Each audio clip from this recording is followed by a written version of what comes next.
What's happening, everyone? Welcome back to another episode of Blake's Take with me, Blake Neiman. And I have never seen anything like what I saw Saturday, May 28th, between Oregon State and UCLA at the first ever Pac-12 tournament. It was a up and down, twisting and turning game where the unexpected became expected. In all, the day included 9 hours and 34 minutes of baseball, 62 runs, 79 hits, 875 pitches, and one of the biggest collapses you will ever see. In the early going of Game 1, the Bruins hopped on Jake Fennings, jumping up to a 7-2 advantage after just 2 innings. But not so fast, said the Beavs, as they quickly found life on the bats as well, scoring 7 runs over the next 2 innings to regain the lead. Oregon State then really broke things open with a 5-run 5th inning, followed by 3 more in the 6th, making the score 17-10. The Beavs then added even more cushion to their enormous lead with 4 runs over the course of the 8th and the top of the 9th innings, making it a 9-run ballgame with just 3 outs to go, with everyone believing that Oregon State's spot in the title game was all but set. No one could have predicted what would follow in the bottom of the 9th inning.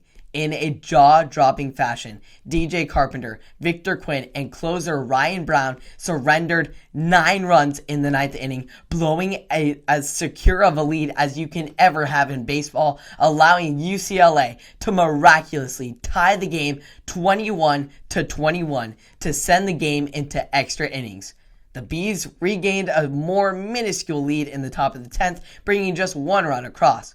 But the damage had already been done, and the momentum was all in the Bruins' favor now, leading off the bottom of the 10th with back-to-back hits, an intentional walk, and then an unbelievable balk by Beaver closer Ryan Brown that brought the tying run across.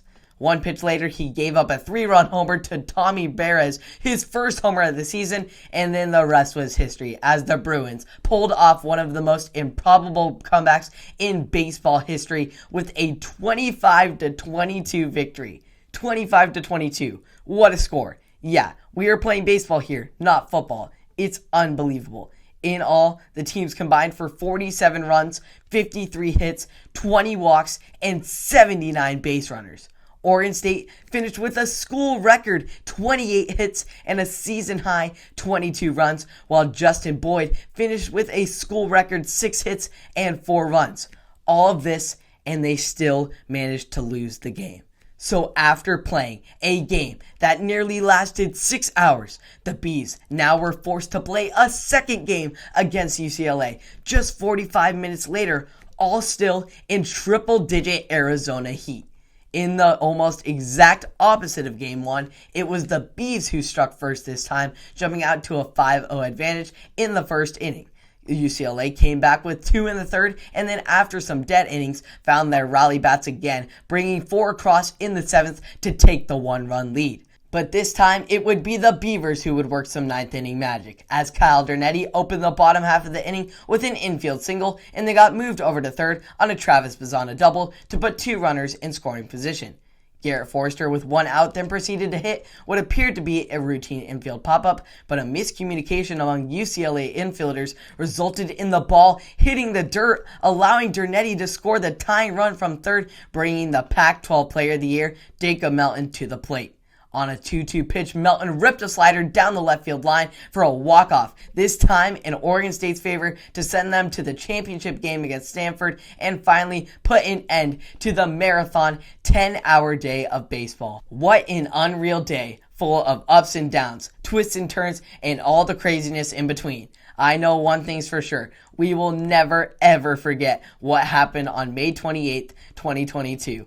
It will live on in Beaver baseball history and just college baseball history in general.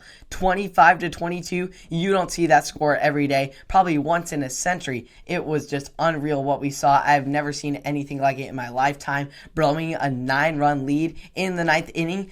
It was just craziness all around, but the Beavs were able to pull it off. Ultimately lost to Stanford in the championship game, but still, the Saturday full of UCLA, 2 walk-offs.